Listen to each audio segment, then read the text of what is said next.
Welcome to Let's Talk Sophie Squad. This podcast is a place for open conversations about mental health, resilience, and personal growth. Through stories and discussions with athletes, experts, advocates, and everyday people, we'll talk honestly about the challenges people face and the ways they continue to move forward.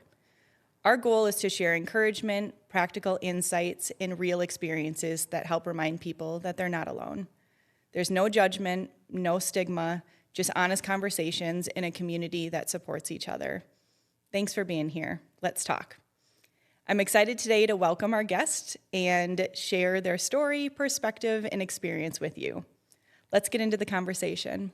Welcome. Thank you. Thanks for having me. This is really exciting. Yeah, thanks for being here. Means a lot. Do you mind kicking us off by just sharing your name and where you currently play? Yeah, so my name is Marlene Boissonnault, and I currently play for the Minnesota Frost. Okay. Let's start with your background. How'd you get into hockey, and what made you really fall in love with it? Oh my. So I got into hockey when I was about 3 years old. I come from a big family out east in Canada, so being a hockey player was a way of just growing up, and very much so. Like my siblings, I tried on the skates when I was 3. I have 5 siblings, so all of us kind of played together while growing up. It's 6 kids born in 6 years, so it was very much so a bonding thing in a way, I think, for my parents to get us out of the house without the house blowing up. So very much so kind of came together. And yeah, honestly, I loved it ever since. I became a goalie a little bit later on. Back then it used to be called novice, which I think is U13. It was around the U13, maybe U11 age, one of those two, that I became a goalie. And I just became a goalie because my father was a goalie, one of my brothers was a goalie, and it became almost a thing of jealousy that it looked like a very cool position. And I took it on and never looked back since. Yeah, that's great. Yeah. There's a lot of pressure with being a goalie, isn't there? Yeah, there is. Yeah. There sure is. And I think that's kind of the love for it is it's a high pressure place, but it's also a place where you can have a lot of impact. Yeah, that's amazing. Yeah.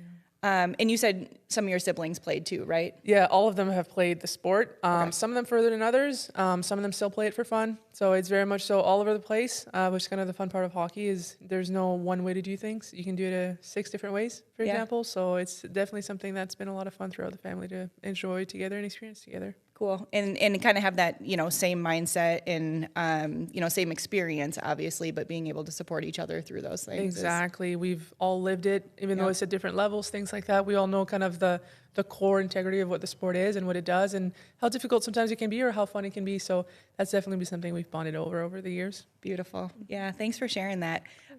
So kind of towards the end of, or not the end of your career, but really, the career that you're in right now, you went to Cornell University, right? Mm-hmm. And did you play there? Yeah, I played all 4 years at Cornell, and it was something, honestly, that is probably one of the highlights of my career outside of the PWHL, of course, but yeah. Sure. Yeah. What's a favorite memory from Cornell? Oh my. Cornell was definitely a unique experience because the year that I came into the program, we weren't very strong. So we definitely started at the bottom of what my 4 years were. And we found a way to get to the top. And by the time that I graduated out of there, we made it to the Frozen Four, which is obviously one of the highest tournaments that you can get into the Division I women's hockey sport. And it was something incredible. We didn't win the NCAAs, but for us, it was something that was truly an achievement just because in our school, it wasn't really something that was done before. So for us to get there, not only to get there, but to get there after that first year kind of rougher start, I think was something that was very special for our group. So to me, that would probably forever to go down as a true core memory of when I think back at Cornell, that would probably be the first one that comes to mind. Yeah, so some resilience there, right? And absolutely. Teamwork and how'd you guys get through that together? I think we had a very tight-knit group. Our graduating class, we were definitely very close to one another. And I think we had a very common goal. And that's the one thing that we were kind of united on. And we knew that any freshman that would come into the program, we wanted them to feel super important because they would be very important from the first day to the very last of their career when we were, long gone by their 4th year. It was something very important to us to make sure that everybody felt very much so a part of the team. And I think when you do that, when you have all members having a role and trusting that their role is important to everybody and things like that, it goes a long way. And we were very lucky with our group that we all believed in that very strongly. So when we had incoming classmen, it was very very much so kind of the priority to get that done and make sure they felt comfortable and good. And I think we can all agree that when you feel comfortable at something or comfortable in the environment, you're going to be shining at your best. Absolutely. Yeah. Yeah, I mean, teamwork is everything, right? But you said, you really touched on something, the common goal piece, right? Really coming together as a team and making sure that, you're working towards the same thing. And it goes beyond hockey. Like, hockey is a passion and it's something you have in common, but in reality, it's, taking care of each other and making sure that you guys are all aligned and on the same team. So that's amazing that you are, you were able to experience that, but also reflect on truly how important that is, right? And that goes beyond even the rank, I assume. Oh, definitely. So.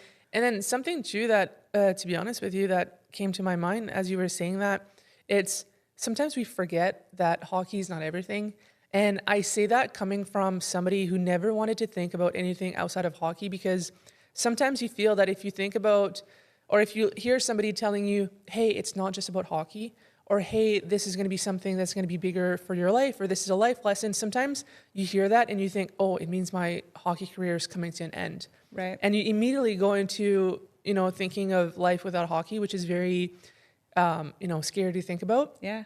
But over the last few years, obviously I'm coming closer to the end of my career, which I still hope is many years away. But I've really come to understand and cherish the idea of being somebody outside of the locker room. And it is difficult. It truly is, because that's where a lot of your identity lies, because that's where a lot of your teammates are. That's where you're having the most fun, because hockey is really fun. But when you truly start to value the person that you are outside of the rink, not only are you building yourself up for the future when hockey does come to an end, but I think it very much so builds you up as an athlete as well.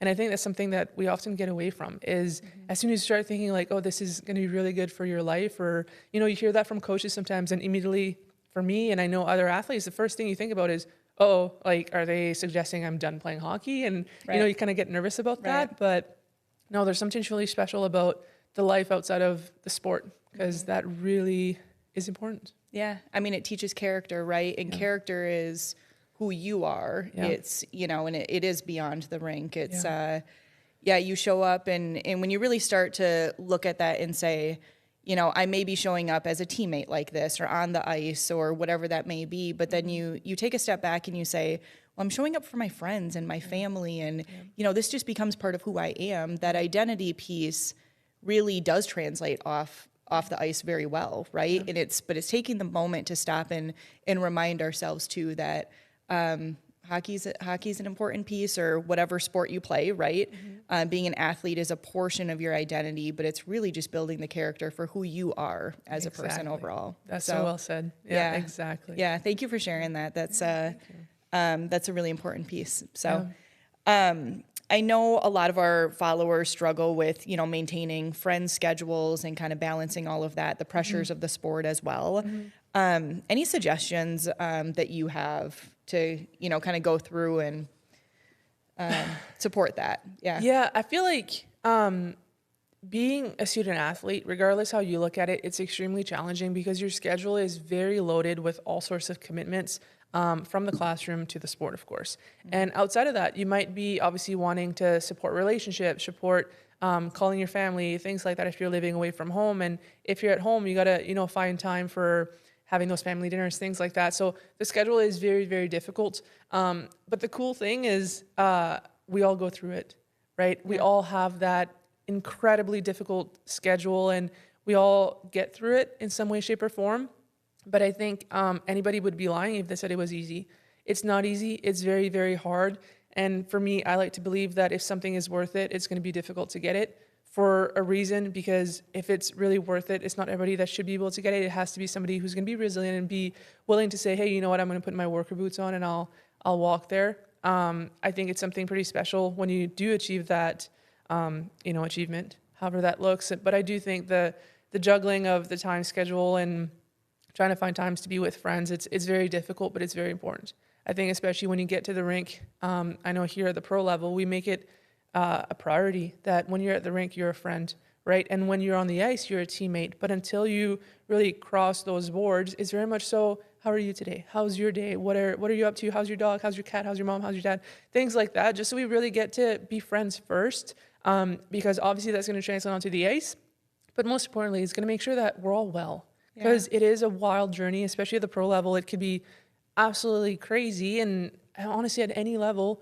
So when you really check in on one another, I think it makes the world of a difference, because without that, hockey wouldn't be the same. Yeah. Truly. Yeah. I love that you guys are doing that at the pro level. And as I'm thinking about this, I'm like, that's every level, right? Yeah. Like, it's just about being a friend and, asking the simple question of, how are you today? And, how is your mom, or how is your dad? Or like you had said, right? And so those simple questions, oftentimes we become curious of them, but really taking that initiative or that moment to ask that question and form that connection goes really far. And people want that from their teammates as well, right? You want to give it to them as a friend, but you also know, that you want to receive that too. So yeah, and I think there's also so many different personalities on a team. Yeah. Right? Like you can have anywhere from, rosters will vary from 18 to upwards of 30 on the bigger rosters with reserves, things like that. I do think it's so important to get, to take the time to talk to everybody, because when you do ask us a question as simple as, hey, how's your cat, Tom, or whatever it is, it goes a long way, because everybody has such a different personality. You have some people that if you have a morning skate, you don't want to talk to them and they don't want to be talked to. Right? They're very much so still waking up. Or you have some people that in the morning, they're looking for that interaction and they're kind of wanting it, but they're a little bit either too shy to initiate it or whatever the situation may be.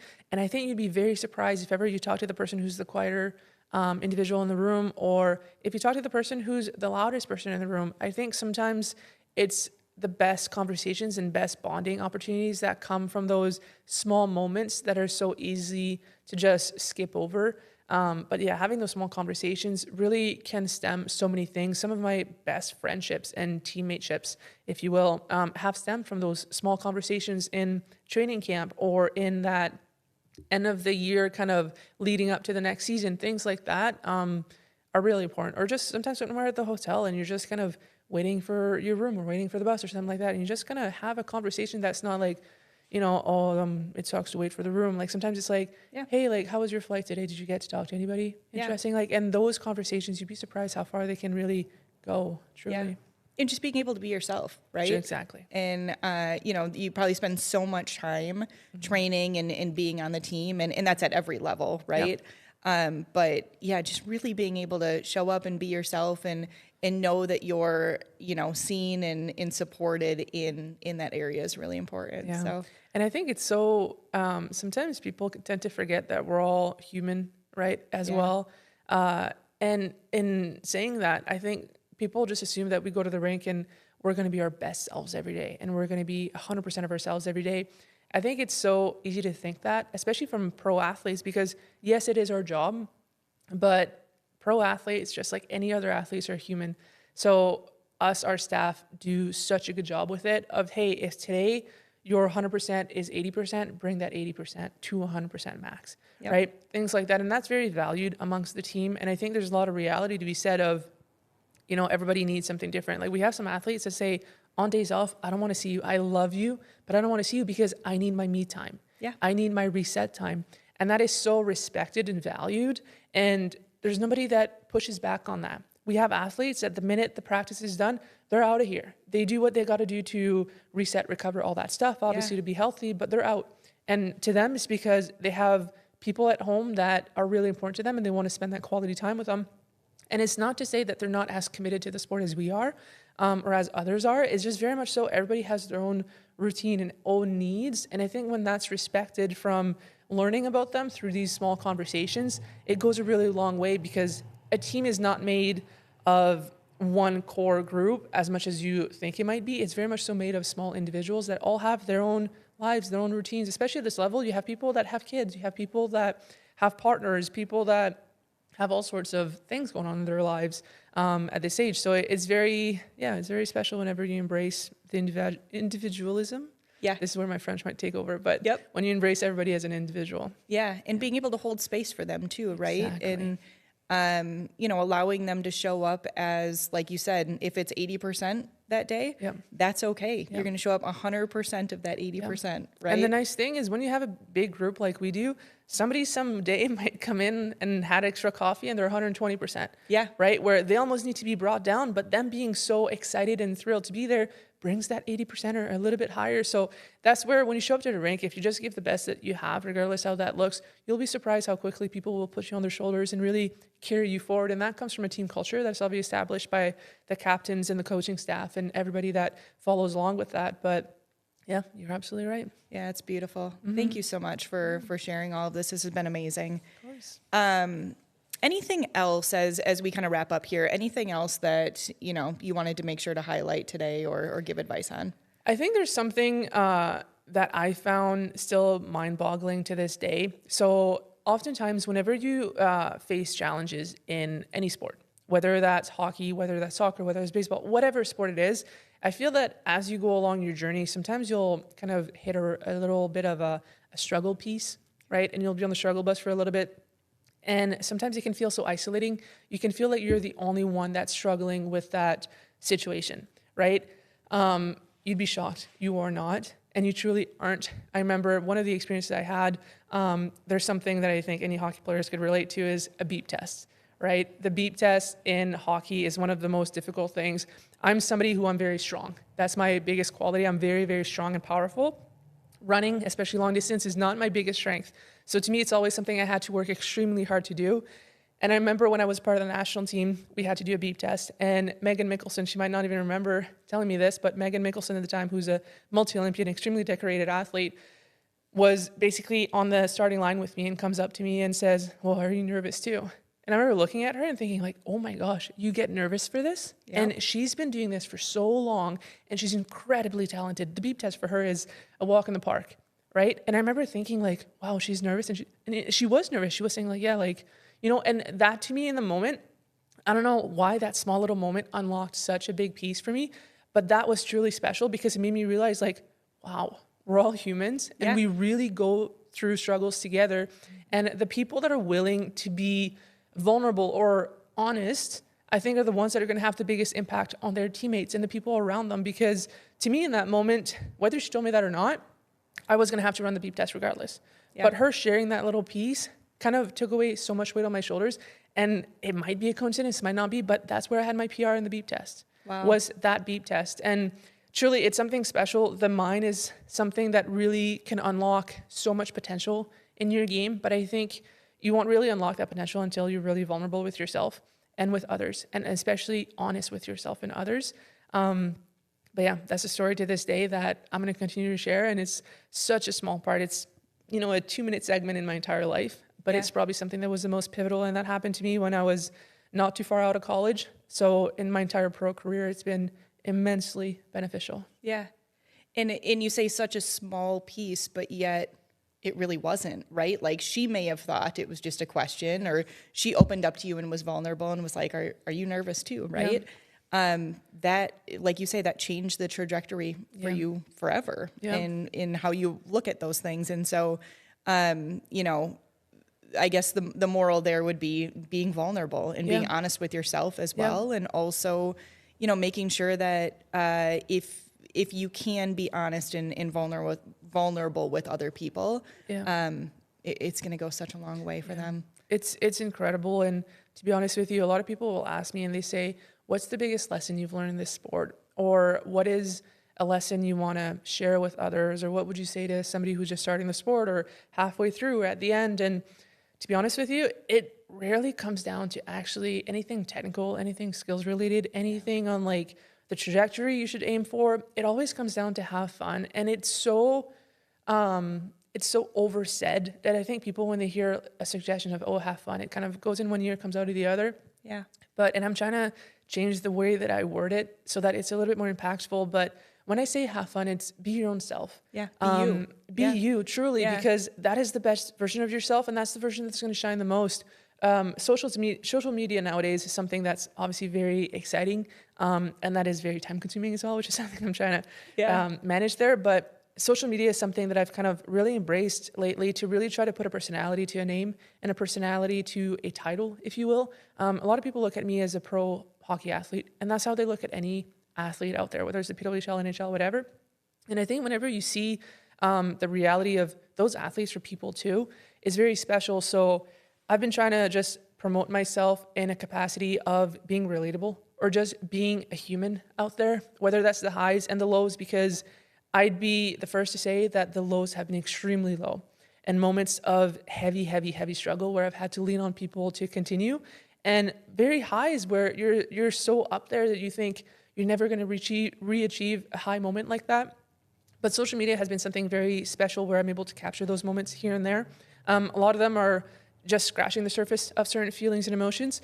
And some of them are, to be honest with you, with teammates. There's a teammate recently that came to our team later in the season when she got picked up by the Frost, and it's Sam Cogan. And with her, we've been able to just create a lot of content on social media that is fun and relatable in a way of, cool. Hey, there's a friendship that's really, really close on a sports team, and they're an extremely successful team, right? So things like that to me are kind of the most important message to get out there. Is you can take yourself very seriously, which you should at the pro level, and make sure that you get things done, but you can also have fun, and you can truly be honest, and you can be vulnerable. And if there's one thing that I hope to share as that message when people ask me those things, is exactly that. I haven't figured out how to put it into a 3-word segment, but it's very much so, if you can be honest and if you can be fine. And Sophie Squad is so big on it's okay not to be okay.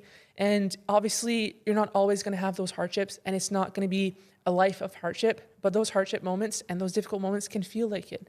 But the reality is every single pro athlete has had those moments. And to be honest with you, I don't think that there's a way to becoming that top pro athlete without those. Right. So whenever you're able to get to those and be honest and be transparent and be that Megan Mickelson of being honest and transparent with your feelings, I think that's when you're really, really going to be able to have an impact for your career, for others, and you're going to leave that quote unquote legacy. Is whenever you're able to be honest and be true to yourself, that those lows really suck, but there's a way out of them. But the only way out of them is when you're honest and transparent and you lean on others.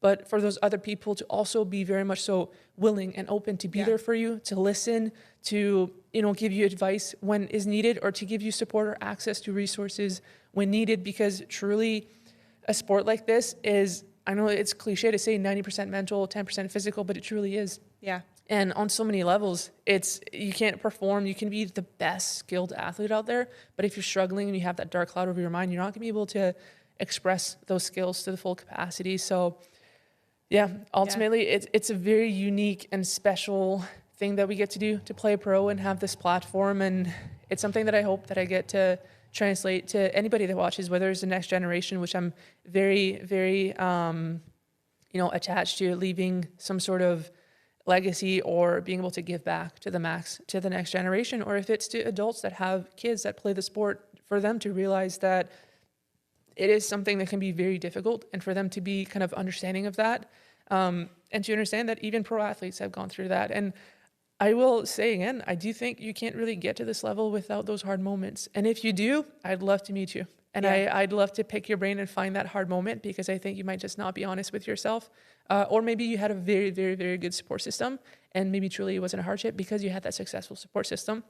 And if that's the case, I want to know what that support system was like, because I'd love to be able to pick your brain on that. But yeah, the journey is really impressive, and it's something quite special and spectacular. And at the pro level, it's very special to be able to experience it and to be able to reflect it onto others, to kind of normalize the crazy highs and crazy lows. Yeah. And thank you so much for leaning into all of those, right? And being vulnerable yourself, and obviously sharing with, our listeners is an important piece, but you wouldn't be as successful as you were, or as you are, without making that choice to take care of your own mental health, and showing up for yourself every day so that you can show up for your teammates too. So thank you so much. It means a lot to everybody. Yeah. And honestly, I wouldn't be having had that success without a strong support system.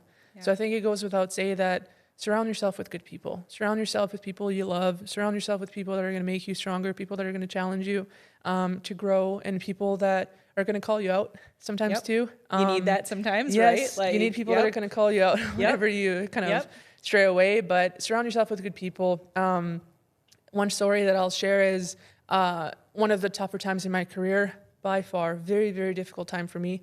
Dark time. I was released from Montreal. the second year of the PWHL. I played for Montreal in the first year. Second year, I had a tryout contract. So I came out of tryout and everything went really well. In my mind and a lot of people's mind, I was going to make that team.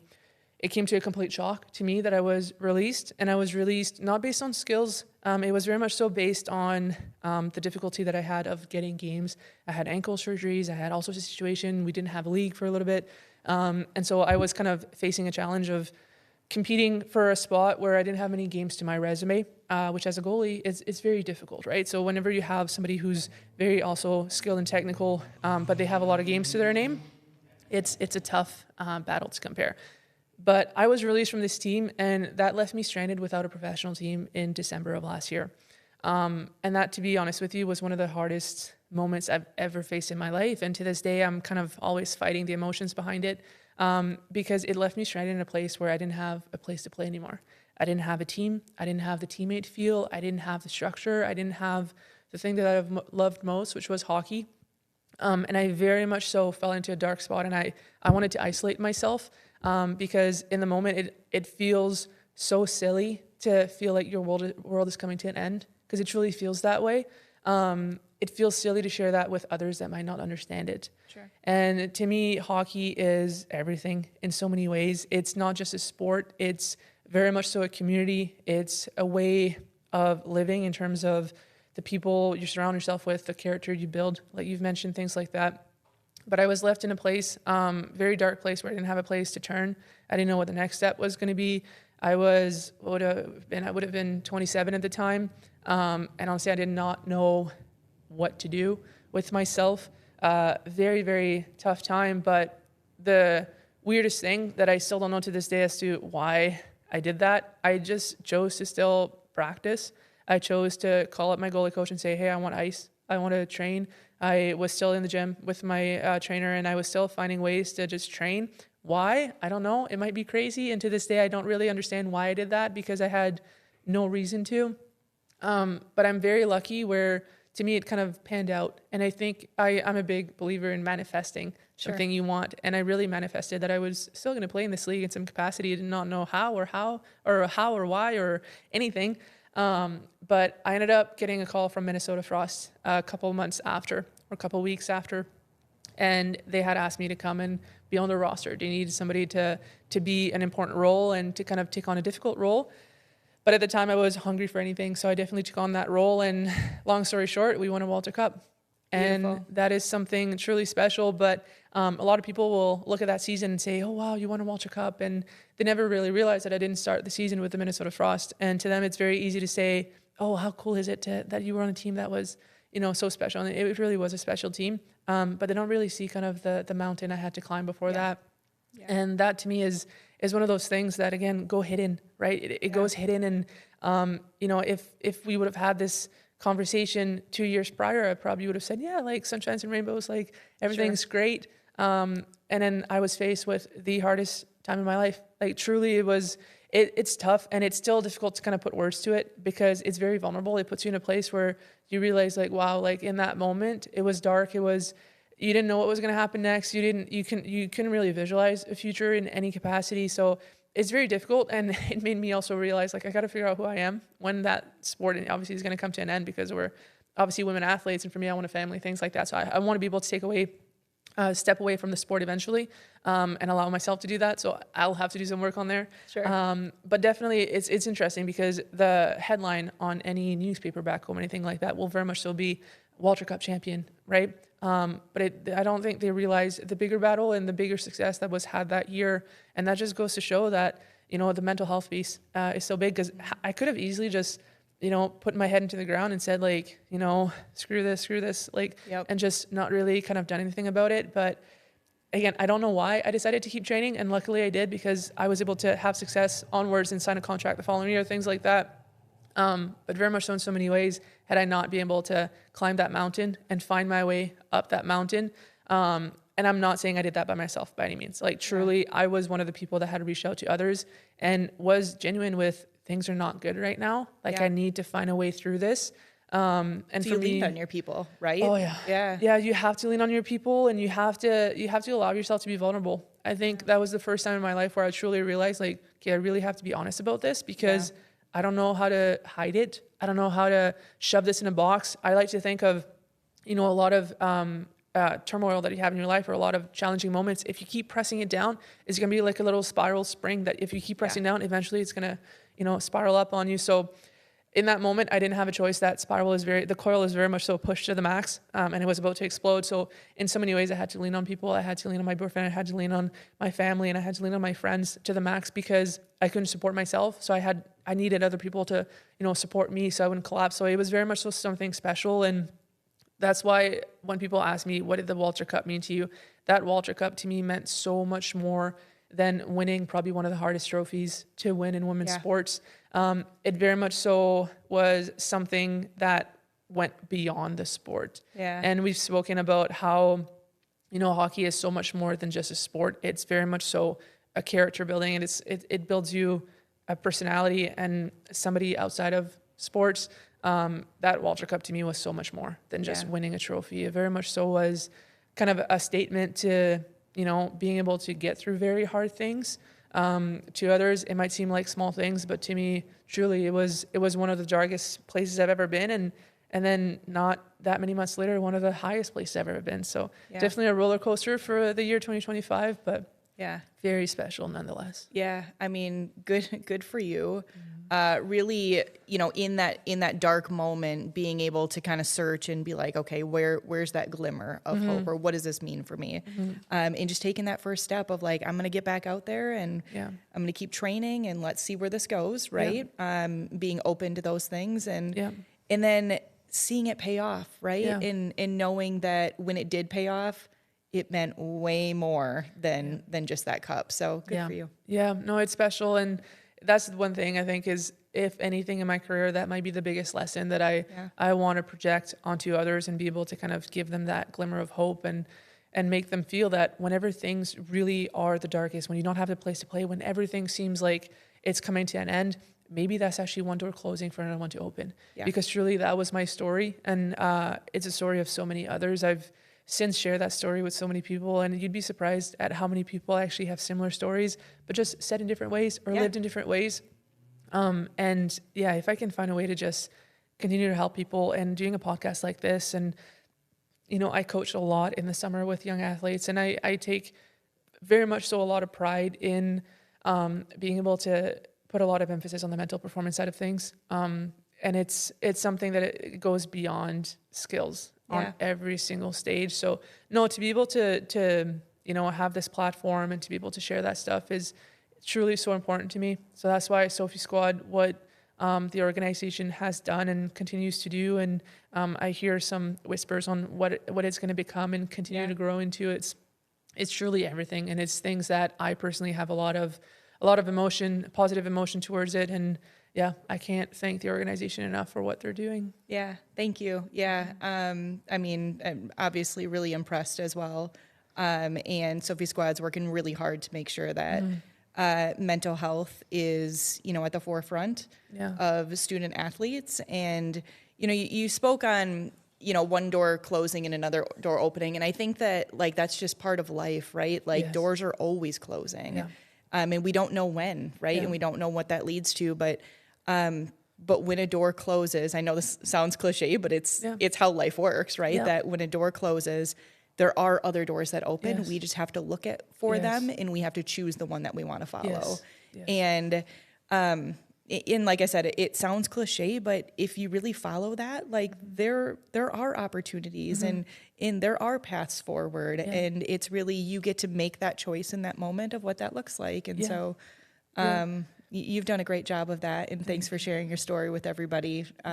So obviously that, can translate and, hopefully help them too. Yeah, no, I couldn't agree more. I think that in so many ways you need people to say it's okay not to be okay, right? That is the statement out there, because I think in so many ways, if ever we can reassure that it is okay not to be okay, and whenever you can surround yourself with a group of people that are going to be positive and lifting, whenever you have that door closing, or whenever you feel that door is closing and the walls are starting to get smaller, and you don't believe that there's another door, you'll have people around you that are going to support you, remind you, yes, there is another door that's going to open.